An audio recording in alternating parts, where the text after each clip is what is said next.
Hi అండి అందరికీ ఈరోజు రెసిపీ వచ్చేసి కాజు మసాలా గ్రేవీ కర్రీ చాలా బాగుంటుంది. ఏంటి చపాతీ చూపిస్తున్నాను అనుకుంటున్నారా? టేస్ట్ మాత్రం దీంతో తినండి, చాలా బాగుంటుందండి. ఒక్కసారి ట్రై చేయండి. దీనికోసం అయితే నేను వేడి నీళ్ళల్లో కొన్ని జీడిపప్పులు ఎండు ఉల్లిపాయ కూడా మధ్యకి చీల్చుకొని చిన్న చిన్న ముక్కలుగా కట్ చేసుకొని కొంచెం ఒక 10 మినిట్స్ అయితే నేను బాయిల్ చేస్తున్నానండి. దాన్ని పక్కకు పెట్టుకోండి చల్లారే వరకు. దాన్ని ఒక కడాయిలో మళ్ళీ ఆయిల్ వేసేసి జీడిపప్పులు కూడా ఫ్రై చేసి పక్కకు పెట్టుకోండి.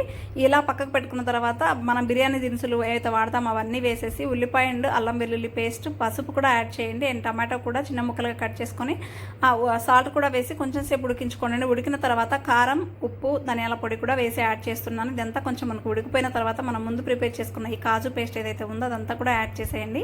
ఇది కొంచెం ఉడికిన తర్వాత దీంట్లో మనం ముందుగా వేయించి పెట్టుకున్న జీడిపప్పులు కూడా యాడ్ చేసేయండి. దీంట్లో ఫైనల్గా మనం ఈ యొక్క ఫ్రెష్ క్రీమ్ అయితే యాడ్ చేస్తున్నాం, లేకపోతే స్కిప్ చేయండి. అండ్ కసూరి మేతి యాడ్ చేసి దీన్ని ఒక్కసారి చపాతీలో అయితే మీరు ట్రై చేయండి. టేస్ట్ మాత్రం అల్టిమేట్ ఉందనమాట. నచ్చితే ప్లీజ్ లైక్ టు సబ్స్క్రైబ్ మరి.